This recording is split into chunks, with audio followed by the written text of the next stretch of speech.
Segundo dados da Organização Mundial do Turismo, já são mais de 1 bilhão de turistas desembarcando anualmente em aeroportos de todo o mundo. Esse fluxo de pessoas também favorece o trânsito de diversas doenças.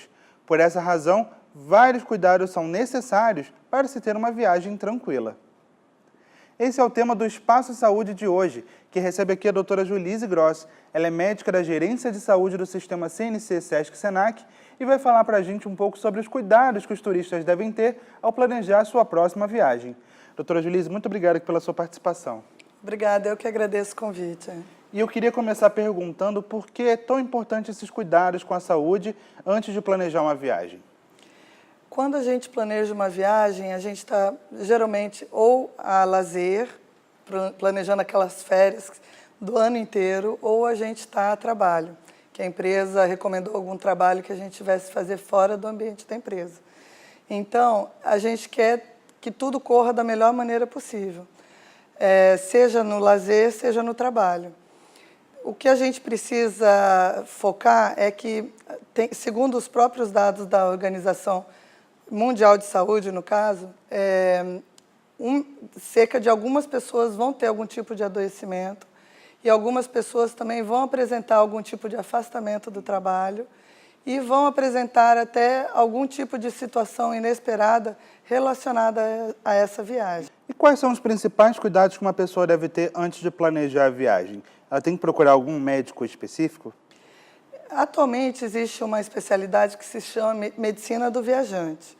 Ela pode ser feita tanto por um médico quanto por uma enfermeira, desde que detenha algum tipo de conhecimento na área de vacinas, na área de doenças infecto-contagiosas, na área de epidemiologia, em algumas situações que levem a pessoa a ter o conhecimento necessário para passar para o futuro viajante o que ele deve fazer, ou como ele deve se preparar para essa viagem.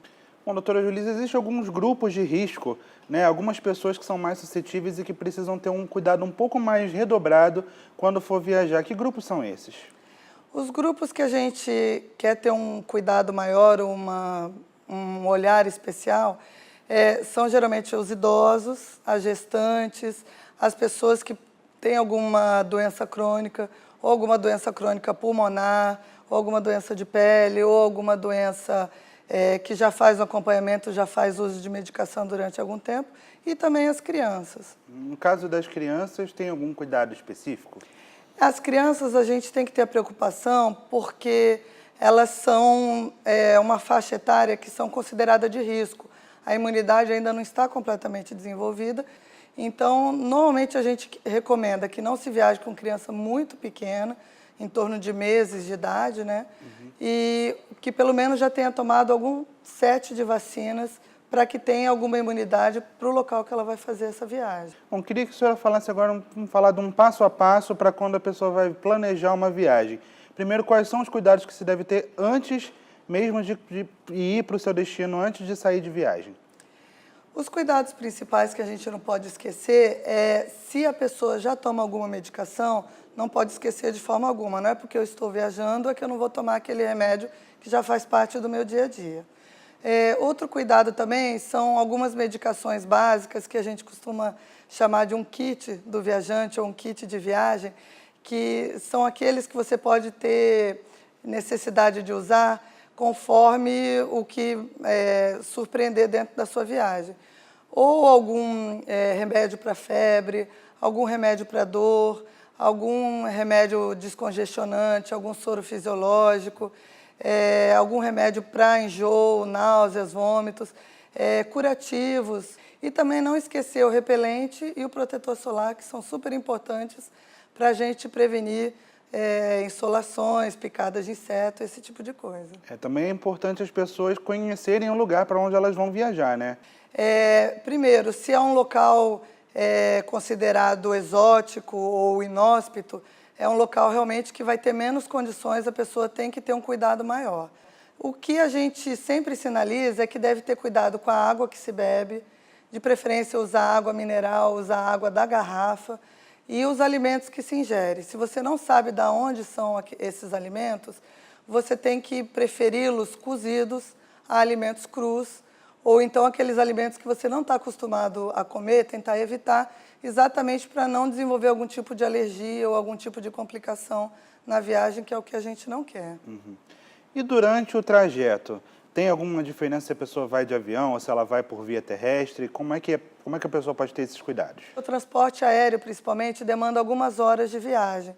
Então, dentro do avião, a gente já tem uma diferença de pressão, uma pressurização maior dentro da cabine, e o ideal seria a pessoa não ficar totalmente parada ou totalmente de repouso durante a viagem. O ideal, sempre que possível, que ela faça uma caminhada no corredor do avião, que ela levante um pouco, faça algum tipo de alongamento, tentar evitar bebidas alcoólicas em excesso, que isso também pode acabar prejudicando no destino final, e tentar levar da melhor maneira possível a questão de alimentação. Não comer alimentos muito gordurosos, fazer uma refeição mais leve, para que tudo funcione bem e ela chegue bem ao seu destino. E quando a pessoa já chegou ao destino, a senhora já falou de alguns cuidados com relação à alimentação, com água, né? Cuidados com água mineral, mas tem alguma outra dica, algum outro cuidado que se deve tomar quando a pessoa chega no destino final dela? Alguns lugares que as pessoas vão, se passaram recentemente por algum tipo de desastre, algum tipo de fenômeno climático, tipo inundações, essas situações que podem ocorrer, as pessoas realmente têm que ter um cuidado maior para evitar, porque existe uma proliferação maior de micro-organismos nessa região.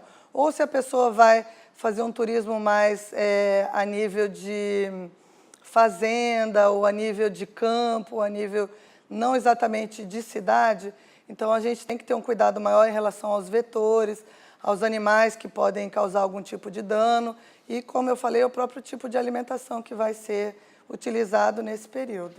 Bom, a gente está passando por um surto de febre amarela que está atingindo algumas localidades no Brasil.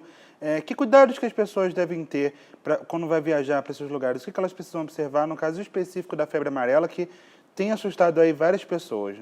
A questão da vacina da febre amarela, o ideal é você tomar a vacina pelo menos 10 dias antes de você efetuar alguma viagem para algum lugar que esteja passando por esse tipo de surto, para dar tempo do organismo produzir os anticorpos que ele precisa, para a pessoa realmente ser considerada imune àquele tipo de doença.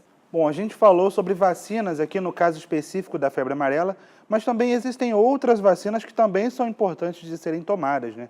Como é que um viajante pode saber, ou um turista, ele pode saber que vacina ele precisa tomar para aquele local onde ele vai viajar, qual o destino que ele vai se hospedar? Na consulta do viajante, se ele fizer uma consulta prévia a essa viagem, essas informações vão estar sendo passadas a ele pelo profissional de saúde. No caso, a pessoa mesmo também pode ter acesso, através da internet, a alguns sites que o CDC, a Anvisa, alguns órgãos disponibilizam, inclusive em tempo real, aonde a pessoa, qual o país, qual a localidade que ela está indo viajar, aonde que a pessoa está indo fazer essa viagem e que tipo de surto, ou que tipo de vetor, ou que tipo de incidência de doença está sendo mais comum. Bom, para terminar, a gente falou do passo a passo aqui para as viagens, né? Antes, durante e quando chega no destino. E tem cuidados também para quando a pessoa retorna ao seu país de origem, né? No caso aqui o Brasil, para quando ela retorna de viagem. Que cuidados são esses? A gente tem alguns dados estatísticos que as pessoas que retornam, elas podem realmente ter algum tipo de complicação decorrente dessa viagem que ela acabou de fazer.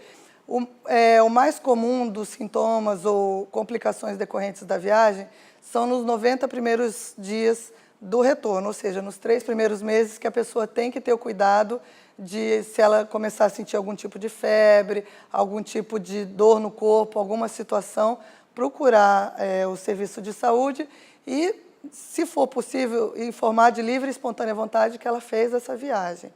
E algumas situações, como a malária e outras que a gente tem que ter um cuidado maior, até 1 ano após a viagem, se tiver algum tipo de febre, algum tipo de sintoma, lembrar dessa associação dessa viagem com o sintoma que está apresentando. Bom, doutora Geolise, infelizmente o nosso tempo aqui está se encerrando. A senhora tem alguma consideração a mais que a senhora gostaria de fazer? Eu gostaria somente de frisar que é importante a gente manter um corpo saudável, uma mente em paz e manter também o nosso sistema imunológico em dia. Para isso, acho que as vacinas são super importantes, a gente não deve esquecer, mesmo sendo adulto, daquelas vacinas que são necessárias doses de reforço, inclusive para a gente ter um dia a dia mais livre de doenças e principalmente quando a gente for viajar. Ok, doutora Julise, muito obrigado aqui pela sua participação. Suas informações foram preciosas. Eu é que agradeço a oportunidade. E você que está nos assistindo, vai viajar e ficou com alguma dúvida sobre a nossa conversa? É só enviar aqui um e-mail para espaçosaude@cnc.org.br e a gente tira a sua dúvida. Um abraço e até o próximo programa. Obrigado.